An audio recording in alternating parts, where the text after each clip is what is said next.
take a look at, we're skipping on ahead now a little bit, and Avram and Lot separate. Avram sends Lot off because Lot's shepherds are not, are grazing in foreign pastures, literally. That's probably where the expression comes from. The Torah says that after he sends them away, it picks up on page 60 at the bottom. And we have over here the First World War in history. The First World War in history.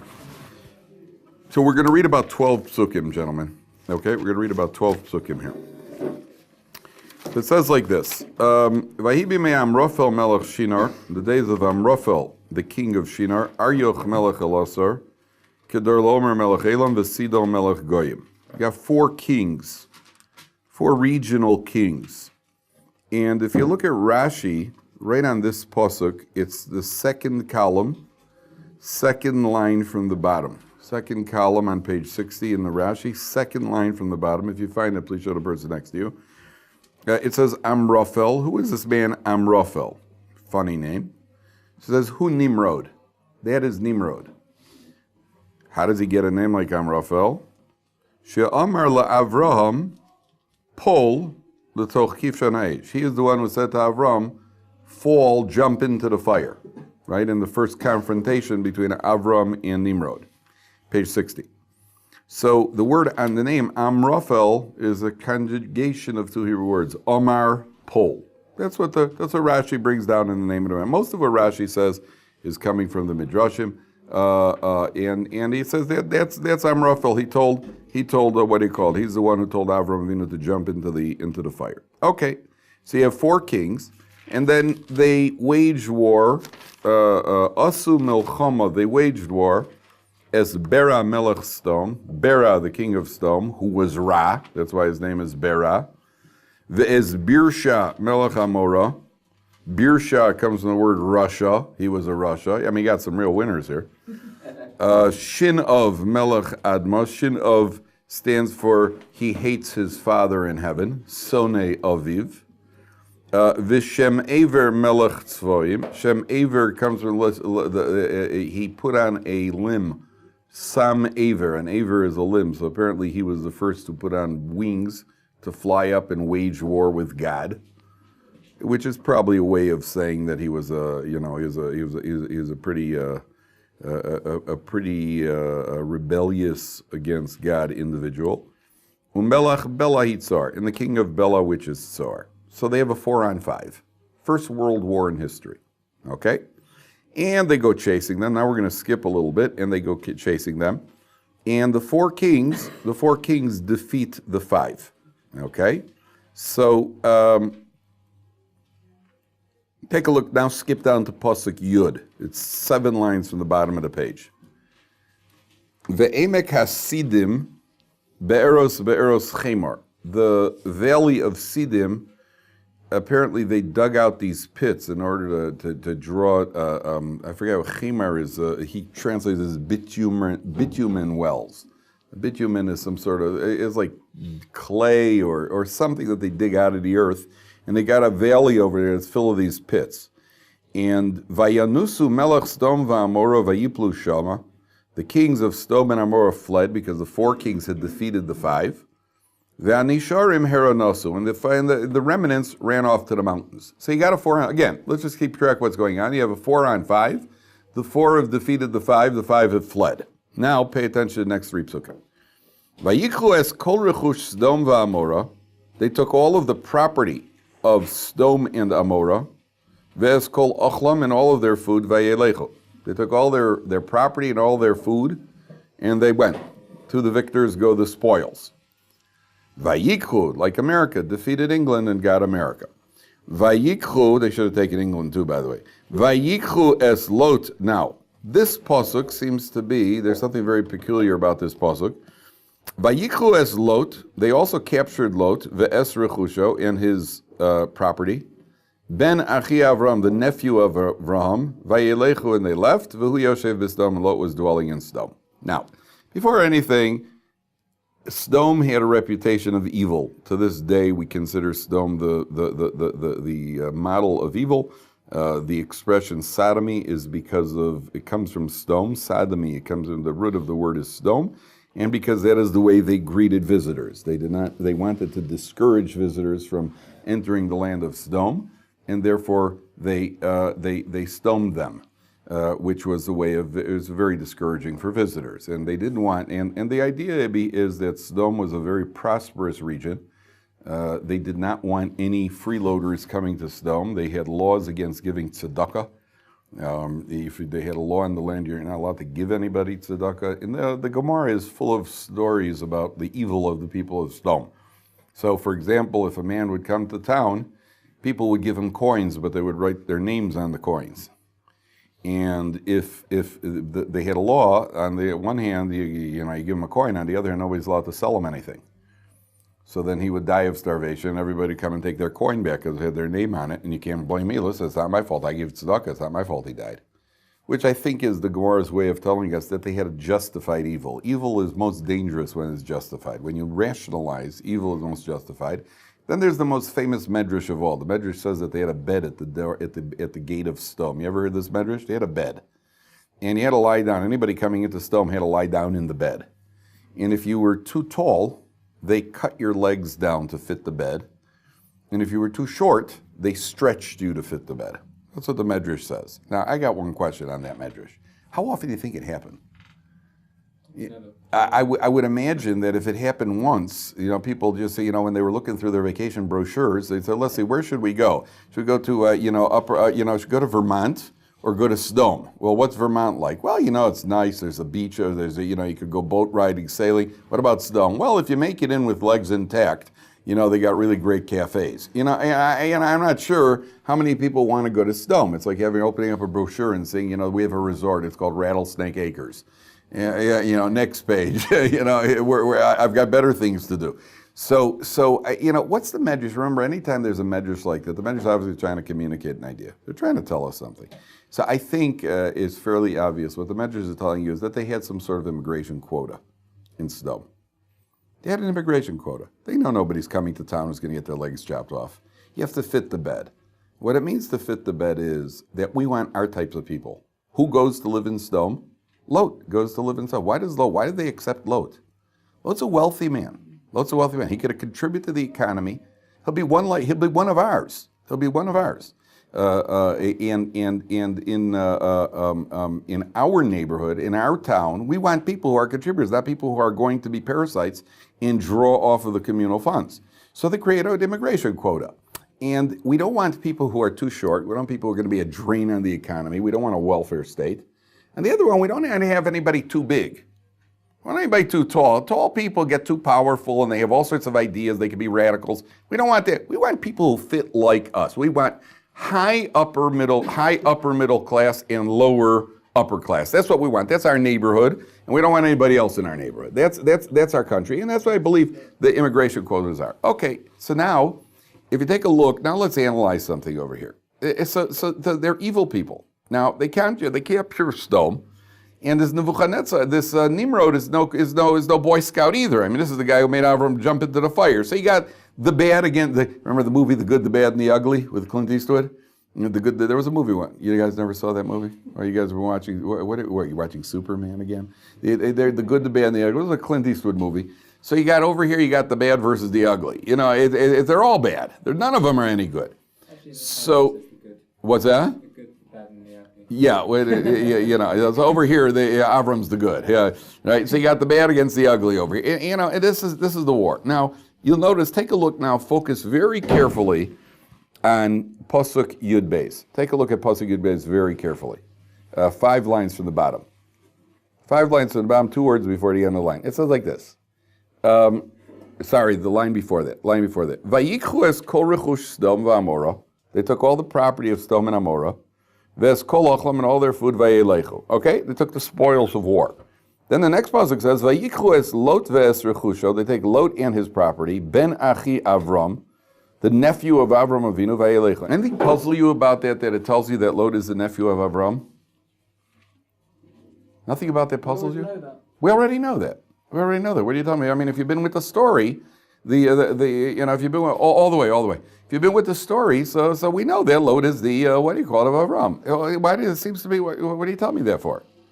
V'hu yoshev b'Sodom, and he is sitting in Sodom. So the commentaries say, well, he's in Sodom. That's why he ended up falling. If you're around evil people, then you get there, you share their fate.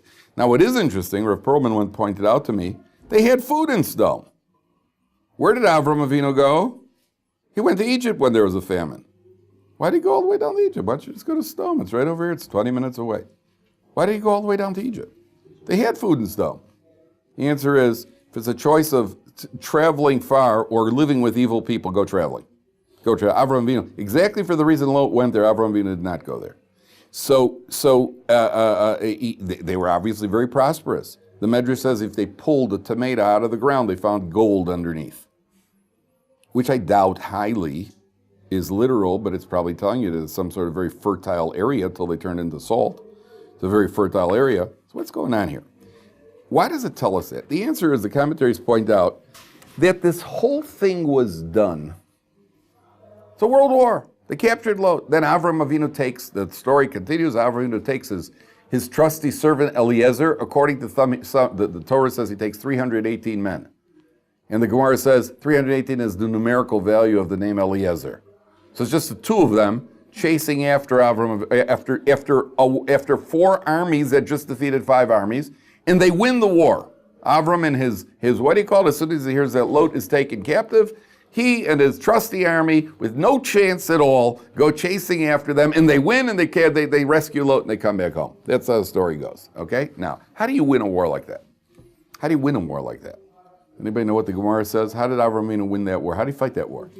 He took sand. The Gemara says he took sand, dirt, sand, and he threw it at the enemy, and it turned into arrows and spears. It's a great weapon. It's the precursor of, of the Gatling gun. It was the original Gatling gun in history. I always loved the movies with the Gatling guns. They were great. The Indians are running around all over the cowboys. Next thing you know, the guy pulls off the hood and he cranks it out. I always wanted one at home. I could never make one. So they have the comes he takes sand, he throws it at them, miraculous victory, and he comes home. What's going on here? What's really going on here? So the commentaries point out like this. What the Torah says? The Torah says that he is the nephew. He's the nephew of Avram Avinu. So what the Torah is telling you is that he is, that's the reason for the entire war. The entire reason of this war was waged in order for them to capture Lot, in order for Avram Avinu to be then drawn into the fight, because he's going to come and save Lot, and they knew it. What's going on here? And why does Avram Avinu go to save Lot? What's happening here? What? Very good. Turn back for a moment. Very good, very good. Turn back to page 58. And look 4 lines from the bottom of the page. On page 58, 4 lines from the bottom of the page. This is where Avram and Lot split up. Now look what Avram says to Lot.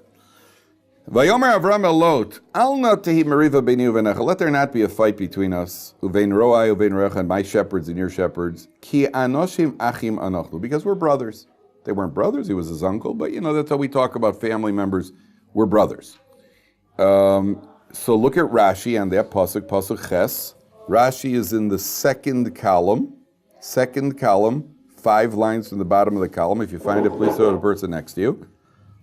And Rashi says, Anoshim achim anachnu. Rashi says, what does it mean, Anoshim achim? What does it mean? Don't say this. What does it mean, Anoshim achim? What does it mean, achim anachnu? Says Rashi, krovim. The plain meaning is we're relatives, so let's not fight. Umedrish agoda, and there's a medrash that says, domim beklaster ponim. They looked facially, they looked alike. Avram and what do you call it? Avram and Lot looked exactly alike. I've been told often I look like Tom Brady. So I don't see it myself, but I've been told that. Now I don't like the laughter. Now well, you've never seen me without a beard, okay? Thank you. So they look alike. So they look alike. All right, if you say so. I mean, since when do we care? What a coincidence. Hey, that's his nephew. Okay. Now, so what's really going on here? What's going on here is like this. And what's this got to do with throwing bows and arrows? And why does Avram Avinu go and chase after Lot? And what's going on? And why is Nimrod inciting all of this? By the way, one of the lessons we see here is that when there's a world war, who's always involved? The Jews. The world war. 4 kings against 5 kings. What's it all about? The Jews. 1 Jew in the world. And that's why they're fighting a world war, because of Avram Avinu. Isn't that true? Isn't that true? It's always something how there's a famous story. These German officers surround a Jewish guy. They say, hey, Jew, who's responsible for the war? Whose fault is it there's a war? So he's not stupid. He looks at it and goes, the Jews and the bicycle riders. The bicycle riders? Why the bicycle riders? He goes, why the Jews? yeah. But it's always the Jews. It's always the Jews. Somehow the Jews are always there. Okay. The First World War, they personally assassinated the Archduke, who was Jewish. Right. Therefore, the whole world has to go to war because 1 Jew did a stupid thing. Right. So therefore, the whole world has to go do something. He has to go to war. See, it's all about the Jews. Now, that's myself a sibling bonnet. So. Listen carefully. It's a wonderful, wonderful explanation. It's so deep and it's so real what's really going on here. What was the battle of Nimrod originally versus Avram Avinu? The original battle when he made him go into the furnace. What was the battle? He says, hey, listen, Avram Avinu is this revolutionary who's spreading ridiculous ideas about there being a creator and that the world isn't random and haphazard. And Nimrod is a king, a powerful king who worships idols. And we're going to put a stop to this nonsense once and for all. Say, listen, Avram, I'm giving you a choice. You believe in God, or you want to bow to my idols? If you believe in God, you're going into the furnace. So Avram says, okay, into the furnace I go. And Avram goes in, and he comes out. Nimrod takes a bad defeat in round 1. TKO in the first round. Right? Nimrod has been defeated. Now, interestingly, who else went into that furnace? His brother Haran. That's why Lot doesn't have a father. Because Lot's father, Haran, was standing there. And Nimrod said to him, okay, now who are you with? And so when Haran was watching this, he said, look, if Avram Avinu survives, I'm with him. And if he gets killed, I'm with Nimrod. Now, Avram goes in and he survives. I want to ask you, what if you were the next guy in line? What if you were the next guy in line? What would you decide? I mean, all right, there is a chance I'll come out of the fire. But if I bow down to the idol, there's a much better chance. And Haran goes into the fire, right? I mean, the odds are not, it's not great. I mean, accidents happen. And Nimrod and Haran goes in and he dies. But you want to hear an amazing medrash? His body did not burn. Only his insides burned. His body was whole. What do you think that tells you? What do you think that tells you? He wasn't in the other direction. He wasn't that far off. In other words, he had enough belief to be willing to go into the fire. If you would have seen him and Avram Avinu, you would have been convinced you wouldn't know who's the bigger tzaddik. We're not talking about a guy who's an idiot over here. We're talking about the ancestor of Mashiach. Haran's the ancestor of Mashiach. Remember, Lot is his son, and Mashiach comes from that line. So you're talking about a man who obviously his belief was quite deep. But at some point deep down inside, he wasn't quite where Avram Avinu was. So he burns on the inside. If it was a guy who was a total clown, he would have turned into a piece of charcoal. But he wasn't a total clown. You're talking about somebody on a very high spiritual level. So when Avram Avinu now has defeated Nimrod in round 1. So now what happens? What does Nimrod want to do? He's a king. Kings don't like getting beaten. If you ever play golf with the boss, let him win. There's a famous story about an archer. You ever hear a story about the archer? There's a master archer. And the king challenges the archer to a contest.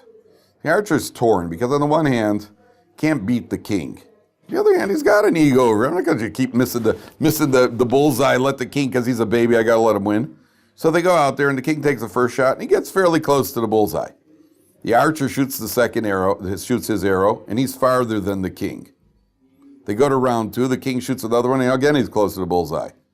The archer shoots a second arrow and he misses again. He's farther from the bullseye, but he splits his first arrow right down the middle. Then the king shoots again, and he's close to the bullseye. The archer shoots his third arrow, and he splits the second right down the middle, right where the first one went. So the king wins. King wins. But everybody who's watching it walks away. Everybody knows he's the archer. Everybody sees. He could put his arrow through another arrow. That means he could have put it through the bull. He let the king win. So on the one hand, the king won. On the other hand, everybody sees his ego is intact. So Nimrod doesn't like losing. So what does Nimrod do? Well, why did the Torah tell us that Avram and Lot looked alike? In those days, the ancient days, they didn't have cameras everywhere you went. They didn't have mass communication. They didn't have the internet yet. Maybe in Sodom they did. They didn't have the internet just yet. And so you know what Nimrod's first step is? Hey, I got an idea. He captures Lot. He fights a war to capture Lot. Why does he capture Lot? He fights a whole world war to capture Lot. You know why? Because now he could parade around with Lot in a prison cage. And he can say, hey, everybody, I won round 2. Here's Abe. Here's Avram Avinu. And Nimrod, Lot's like, no, it's not. I'm Lot. Yeah, sure. Or they probably got something tied around his mouth. Or he's under threat of death if he opens his mouth. You understand what Nimrod has done? Fights a world war just to show that his God defeated Avram Avinu's God. Isn't that beautiful? It makes sense. So what does Avram Avinu do? He says, well, there's a problem over here. I got to go rescue Lot. Because there's a chil Hashem, there's a desecration of God's name taking place because of him. If not for that, I don't know if Avram would have gone and chased after him. By what chance do you have? But not only he chases after him, he knows he doesn't have a chance by natural law. But what's Avram Avinu's raison d'etre? What's his? How's that?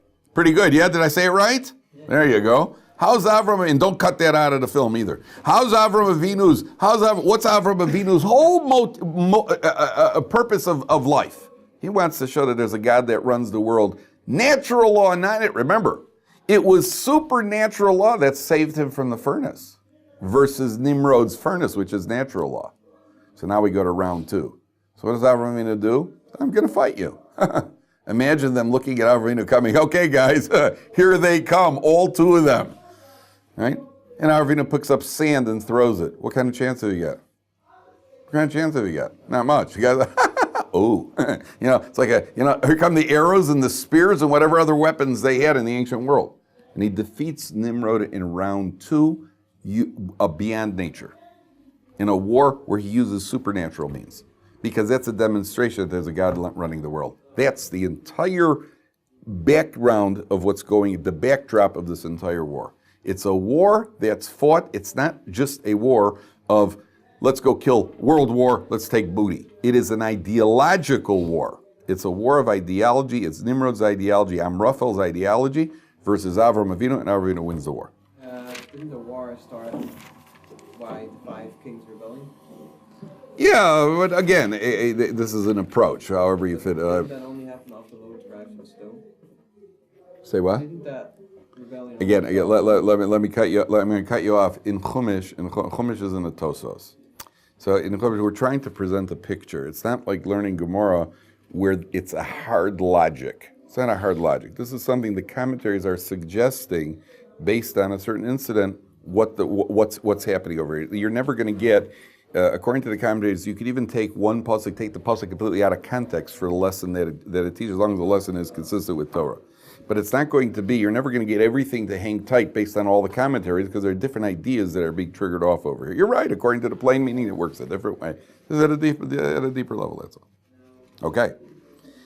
Take a look at page 70 now. This is the second thing I want to get to. And this, you will feel modern day very much. You have the incident over here where Sarai, it's 4 lines from the top of page 70. Sarai Eshes Avram lo yoldalo. Sarai had not borne him a child. V'la shifcha mitzris ushema Hagar. She's got an Egyptian maidservant named Hagar.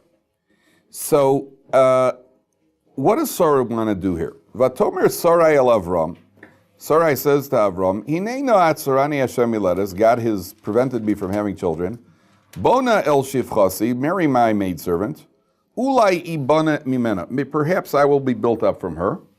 Vayishma Avram lekol Sarai. Avram obeys Sarai. So Rashi says Avram did not want to do this. He did not want to marry a non-Jewish maidservant. According to the Medrash, this was the daughter of Paro. When Paro saw what happened in Egypt, the miracles that took place, he said to his daughter, better you should be a maidservant in their home than a princess in my home. So now they've got this maidservant Hagar. So Sarah says to Avram, you know what, I want you to marry my maidservant.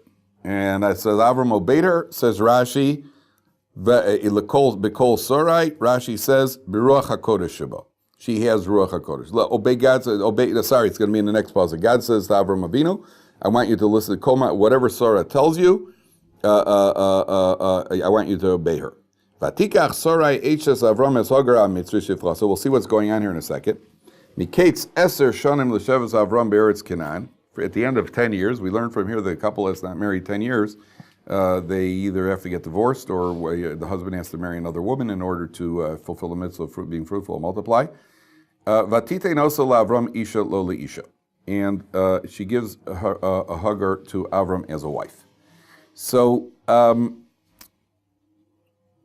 what's going on here? What does Sarah want? Marry her, so that in case by marrying her, I will be built up, which at the plain meaning is that maybe if you marry her, and I'll have children. I mean, certainly doesn't work biologically. I mean, what does this mean? What does Sarah want over here? What does Sarah want? Raise children. Oh, very good. So there are two approaches here. Approach number one is, listen, Sarah doesn't have children, but Avram doesn't have either. So she's going to go and she's going to activate God's midas hachesed. If she is kind to her husband by allowing him to have children, so maybe since God rewards people quid pro quo, you get what you deserve. So by her doing something difficult and allowing her husband to have a child with another wife, perhaps God will reward her that she'll have a child herself. Because if you're being so selfless, you're willing to let him have a child, so now you have activated a like response, and maybe HaKadosh Baruch Hu will reward you, and then you'll have children too. That's approach number one. Approach number two is exactly what Ishai says. You see, Sarah Bino felt, look, a child is made up of two components. A child made up of a physical, and a child made up of a spiritual and educational.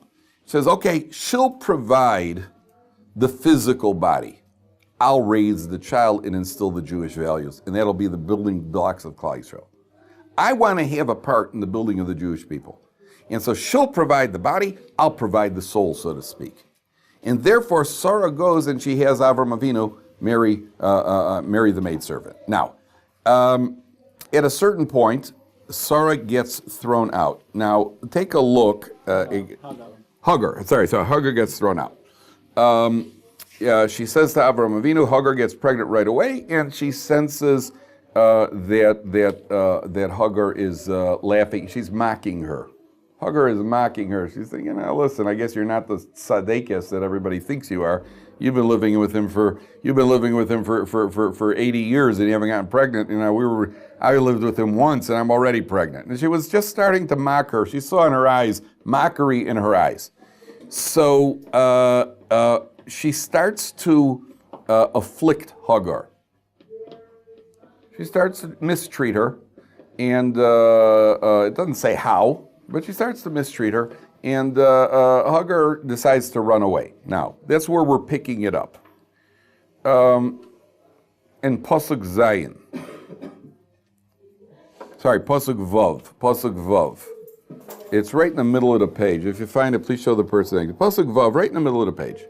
Vayomer Avram el Sarai, hine shivchasech biyadech. Take your maidservant, asila hatov beinayich.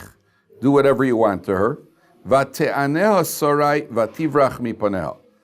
I don't remember. I think one of the commentators says she gave her extra loads of work to do. Whatever it was, how does the article translate vate'aneha? She dealt harshly with her. Okay.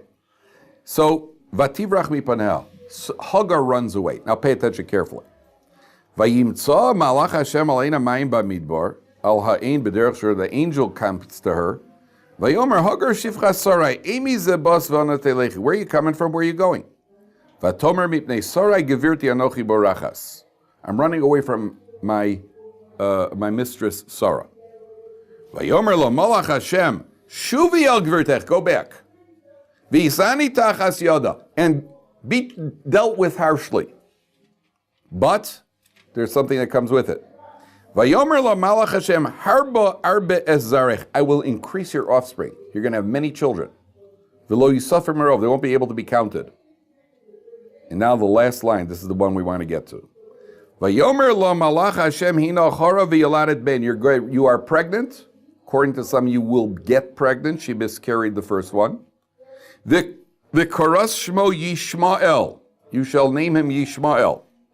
Ki shama Hashem el onyech. Hashem has heard your suffering. You're going to have a son. He's going to be called Yishmael, whom we are surrounded by. Now, this Yishmael name breaks into two words, which is what?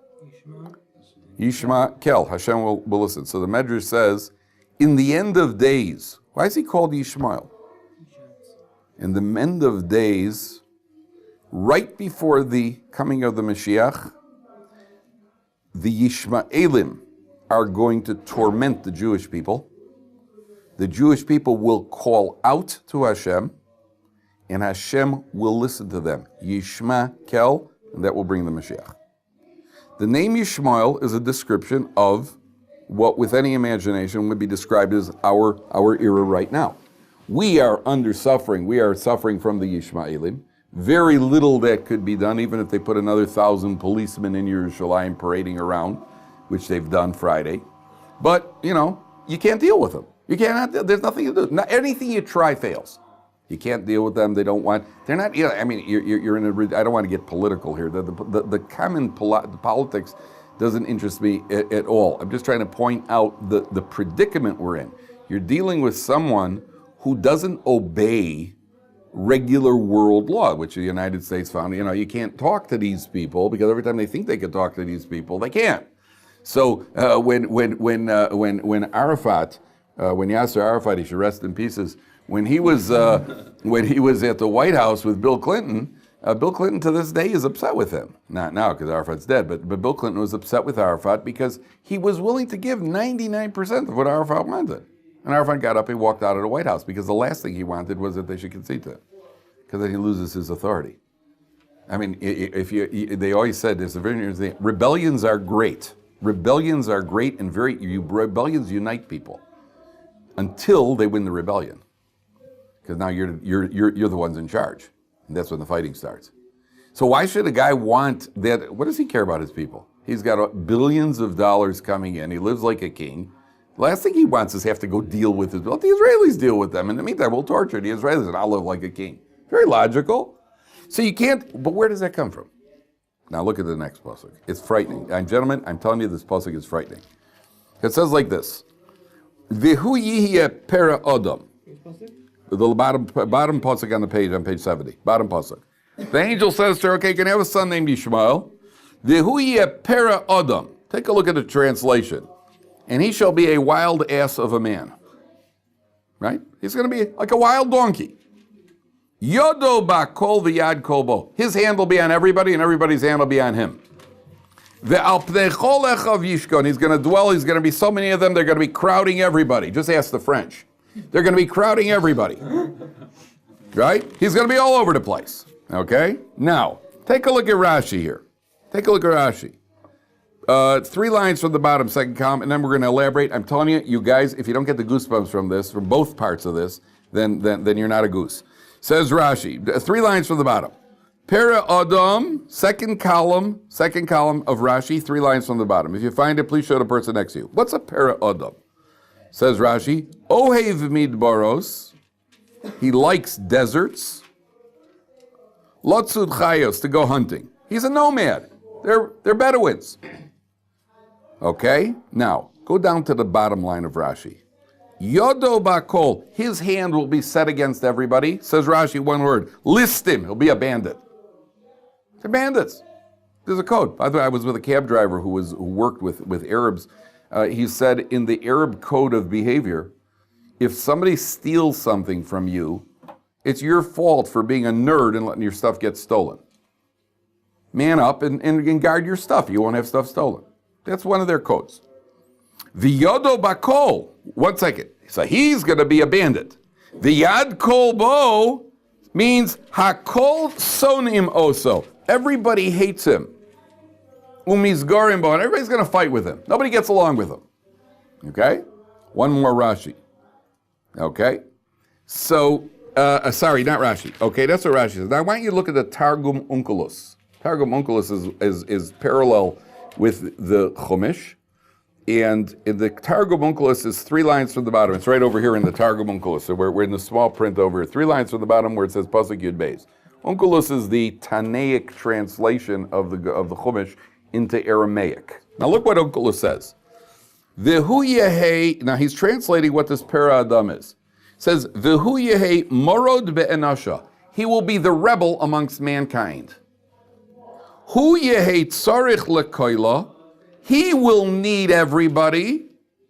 Vida de kol b'nei enasha yod tzrichin leh. And all mankind are going to need him. Isn't that interesting? What do we need from the Arabs? Oil. Oh, I thought you were going to say laundry detergent. No. Oil. The Arabs all mankind needs them. Why is everybody giving it? What, don't they see what we see? They don't see what's going on there? Of course they see.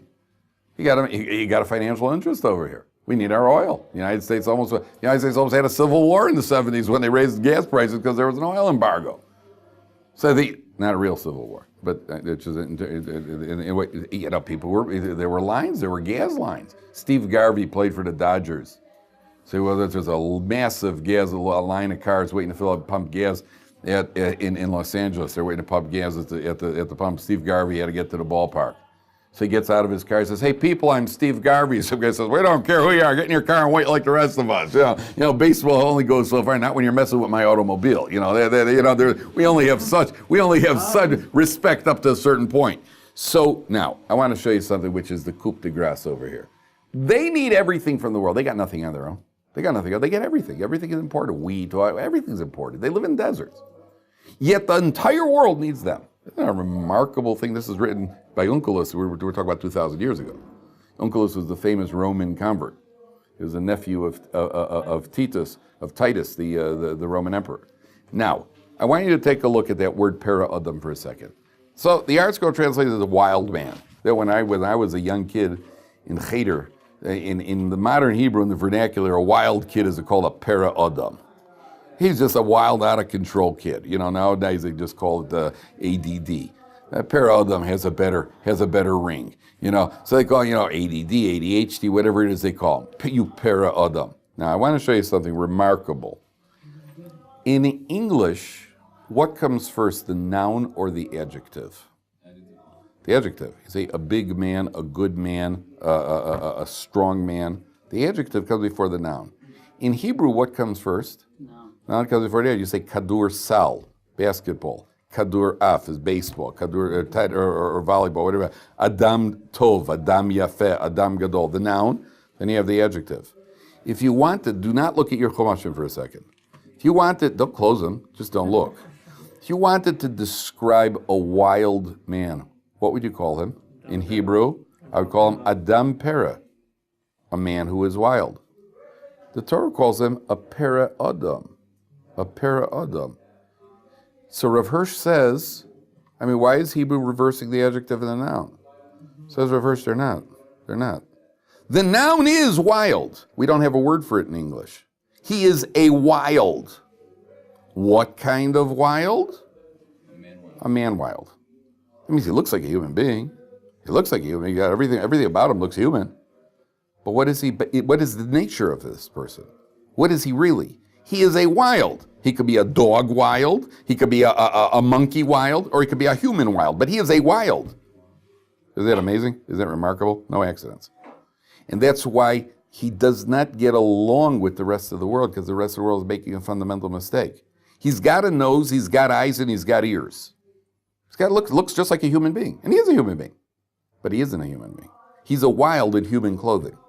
So even the other nations that have been so mean and nasty to the Jewish people, they had a basic code of human behavior in getting along in a society. Even the Nazis, okay, so they were sadists.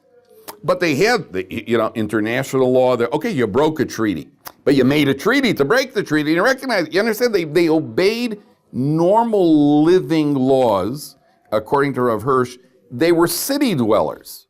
They dwelled in cities. You have a regular city. But when you go past an Arab neighborhood, you'll see that rarely are their buildings uniform. It just looks like somebody dropped, you just build wherever, nothing's uniform about it, because they're not made That's what the Torah is telling you. They don't live in a normal Western idea of living. It's a very, very, why? Because he's a para. Reverse says para means that he wants the wilderness. He wants that nomadic living. They don't like living with any sort of, within a societal structure. In the best scenario. In the worst scenario, out of control. Worse, they're out of control. Why are they out of control? Why can't you reason with him? You can't reason with him because he's a why. You're trying to reason with something that can't be reasoned with. You understand? This is not, there's nothing ethnic or racial about this. This is what the Torah is telling us and what the world has just found out. So go reason with what are they called? With ISIS, and go reason with the Palestinians, and go reason with Arafat. You can't reason against that. So John Kerry goes running back and forth with his fancy haircut, thinking that we'll talk them into it. You're not going to talk about anything. And he found out. And the Israelis said right away. The funny part was the Israelis said right away, he doesn't know what he's doing. One of the Israelis obviously blew it diplomatically. He said, this guy's living in a world of illusion. And he went public with it. There was an outcry. But he was. It was. And they all are. Because there's nothing you can do. And there's only going to be one solution. The solution is Ishmael. That's the only solution. The only way to deal with it, you keep them a little bit under control. The solution is only going to be when Klal Yisrael cries out and HaKadosh Baruch Hu rescues. That's going to be the solution. Okay, gentlemen.